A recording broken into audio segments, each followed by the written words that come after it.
skinny pie. What you asked? Did we talk about what, Kyle Irby? The Murphy Brown. There you go. Yeah. There you go. I thought I just was. I thought I just skirted around that. Hey, look at the time. You are listening to BeExposedRadio.com.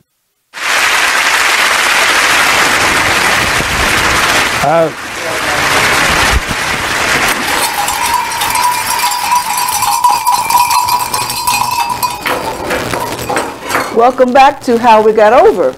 And today this has been such a wonderful pleasure just listening to Brother Jack Walker and all his memories and all his stories about being an Arabber and just being a wonderful person here in Baltimore. And we thank you so much, Brother Jack. Thank you for having me. So much.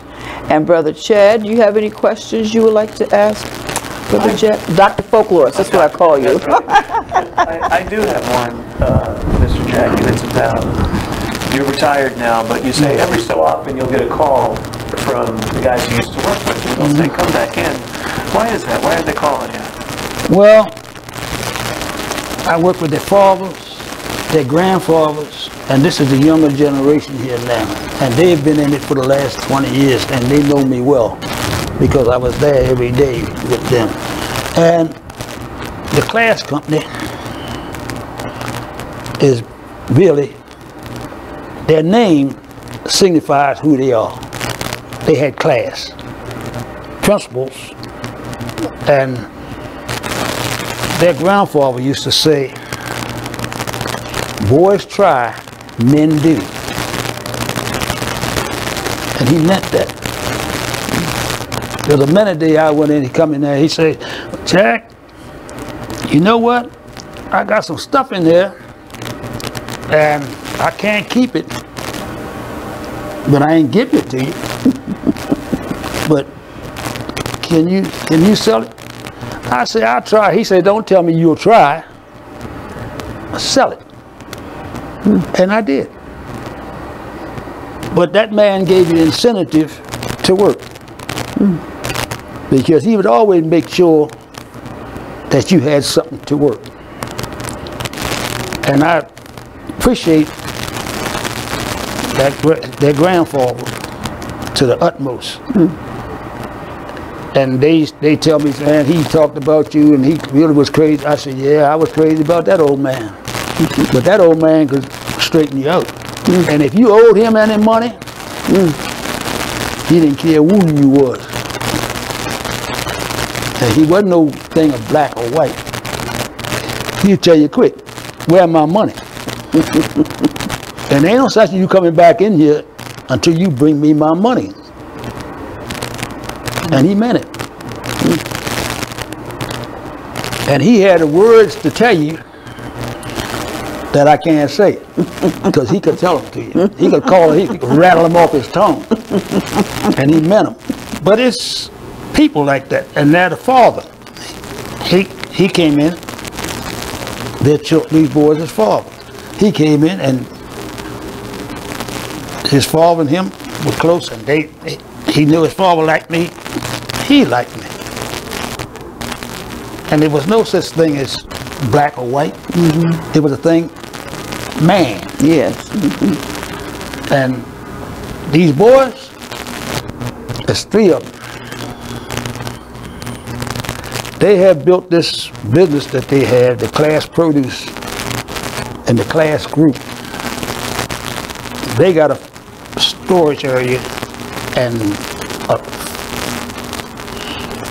2-block long, 2-block wide factory that they sell every vegetable nameable, and they got it in there. And them boys is really doing business. And I'm so proud of them for keeping on going and being steady, improving the business. It's not at a standstill, it's being improved every day. And they do it. And they call me old man. And they like me and I like them. And they send for me all the time since I retired. And they always calling to see if I'm all right. And I used to go out there quite often, but here lately I just have got to the point where I'm not interested in doing things, and I can't get around like I used to.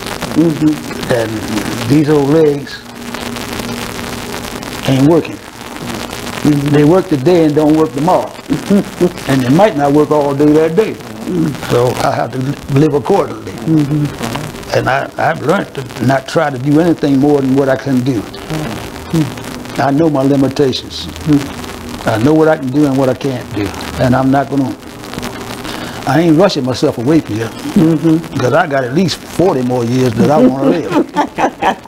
Yes, indeed. Yes, sir. I got some, yes, sir. Yes, indeed. So I'm trying to do it. Yeah, I take one day at a time. Yes. Yeah. Now you told me you have 10 children. 10 children. And how many grandchildren? I got 20 grands. 20 grands. 17 great-grands. 17 great-grands. And 5 great-great-grands. 5 great-great-grands. Yes, That's indeed. beautiful, beautiful. Yeah. Wow. And I think it's one on in the oven. Oh my goodness. So, oh my goodness. Yeah. What a family. yeah. Now, did any of your children do any Arabic? No. One boy. He's deceased now. But he liked to do it. And he liked animals too. But the rest of my children, my boys, they never liked it. Well, I can't say they never liked it, but they never did it. So, yeah. I think I asked you when you were doing your Arabbing and you were doing your calls, was there competition as to who could do the best calls or the every day. You see, they had a name for you if you was a person that would put a load on the wagon and couldn't bring half of it back. Because everybody wanted to put a load on and sell it that day. That's right. But they'd call you a scab. A scab? Scab, they call it scab. They call you a scab. That you take a load out and bring half of it back that night. That scab didn't know what he was doing. And that came from the longshoremen. Because the scab was a longshoreman. Scab is what they would call a longshoreman that didn't have a book. You know, wasn't a registered longshoreman. Wasn't in the union. They called him a scab. He's scab worker. That was a temporary worker, and that's what we used to call them guys that didn't sell out. They were temporary workers. They wasn't doing it. Yeah, but it's competition every day because it's to see who could load the most and sell all of it. Yeah. So one would be out calling, out shouting the other one? Oh yes, and it was a beautiful thing to be in a block and hear 2 or 3 of them having their calls. A different kind of calls. You know? And they could holler. Yes, sir. Yes, sir. Did you ever were there ever any contests, any hollering contests? Not necessarily so, but there was guys you knew that could, we used to call them from the 3rd floor. Because most of the houses was 3-story houses. And we'd have one guy, he could call and we'd get him in the block. All right, bring him out from the 3rd floor. And got there and he could holler and you could hear him. Yeah. And they had quite a few guys that could really holler. Now, were many of these Arabbers, we said they could holler very well. Did they sing in their churches? Did they have singing voices? Oh, yeah. Well? Most of them could sing. Could sing. Yeah, and they could sing too. And most of them, the average Arab was, I wouldn't say he was a church-going person, but he was raised in the church. And wasn't a hymn that he couldn't sing. And I mean sing good. Yes, indeed. And that's how they got their voices to they could sing. I ain't never could even sing in the bathroom. So I had to do the best I could. Yes, sir. Yes, sir. And every time I did it was the best I could. Yes, indeed. But I'm telling you, it's a wonderful life. I have no regrets. None. And I know he was going to ask me about, and I'm going to tell you right now, I only knew 2 women Arabs. Right. And one was Miss Mildred Allen. And she had horses. She used to go down to Camden Street and buy the produce and bring it back uptown. Her sons had horses, used to drive horses. And they would be up in downtown, and she would bring it up and get it up here to them. She was the best. The best. She was the best of the best. The best of the best. Well, Brother Jack, you are the best of the best. And I thank you so much. I thank you also, Brother Chad, Dr. Folklorist. But this has been wonderful. I have just learned so much. Thank you for just teaching me. And I thank all of you for listening. And I hope you will, when you see an Arab on the street in Baltimore, go up to them, thank them, and buy something from them. Okay? Thank you.